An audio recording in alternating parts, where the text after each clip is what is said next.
How you doing, buddy? Hey, I'm doing well. Rich, can you hear me fine? Yeah, man, loud and All right, clear. perfect. So I'm curious about the course, but there's a few things that really stick out to me. Kind of just like recently, I've been in the workforce for, well, I'm 32 now. Kind of starting to reevaluate what I want to do in life and kind of where my passions really lie.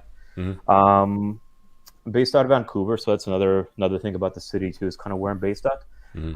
There's a few things that I started to really think about when it does come to starting my own business or just going down this path. And one thing that's kind of that I'm always stuck on is analysis paralysis. I feel Hmm. like that there's ideas that come to me, they seem great at one point, and then I give them maybe 30 minutes or maybe half a day. I think about it or I run it past some people, and sometimes it leaves, sometimes I'm still stuck on it. Are you So there's self-employed right now, or are you working for somebody?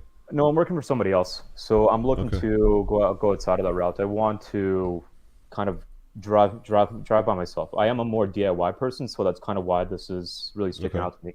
Okay. So the idea of having a proper vetting process, feasibility, scaling things forward, and also developing a proof of concept is something that I'm kind of like stuck on and wondering how do I Well, I get can sum it over up. myself. Well, I can sum it up for you this way. I mean, there's stuff in the modules that cover different versions of that as it kind of expands into different areas, but it's far better to deliver an imperfect product first than to take too much time to deliver something that's absolutely perfect. Hmm. Right?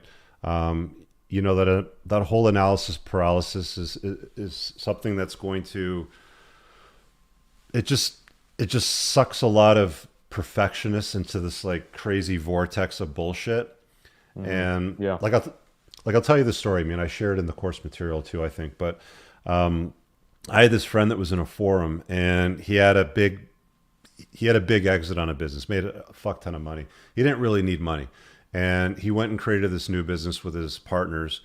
And I think for almost 2 or 3 years, every forum meeting, how's everything going? Where are you going with things? Da, da, da. Like the updates sort of come, and it's like the product's never released.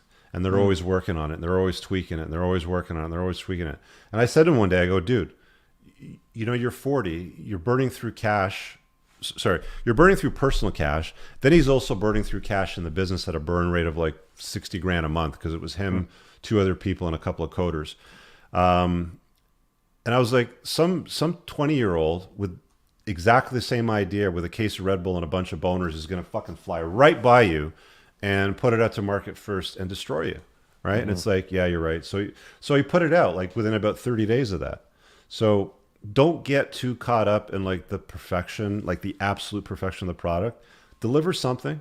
Like I'll tell you right now, I don't know if anybody has any issues with the course material like as it stands. I mean, I gave it to my internal community about 3 weeks ago, and about 25 of them bought it. I gave them a nice coupon code because they're community members, everybody had good things to say, right? So I don't know if something's not working on that, but if it's not working, that's cool. I'll fix it next time, right? Like Hmm. if I miss something, that's cool. I'll add another module next time.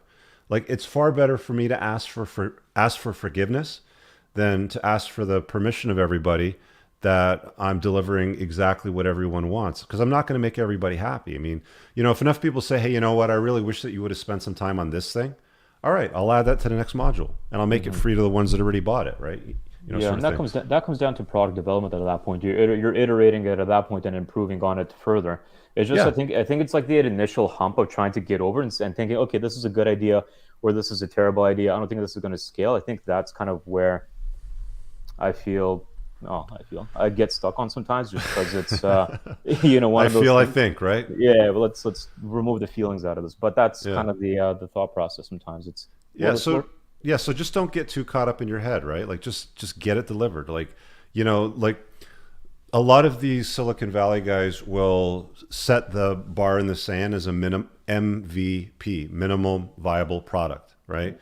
Does it work? A lot of them, they'll even raise capital, or they'll take investors on with a wireframe where they don't even have a working, like it's just a screen. Like I don't know if you know what a wireframe is, but Yeah, yeah, basically yeah. it's It's just, the idea itself with the yeah, it's just the potential idea. Like of you can what it will look navigate like. around and you can click on things, but there's no software behind it. So all they do is they basically show you, you know, what it looks like. It's like the outside of a house with nothing on the inside, basically, right? So it's pretty common in the business world to just, you know, make sure that you get a viable product out. Again, it doesn't have to be perfect. Just get something that's working out. Okay. Yeah.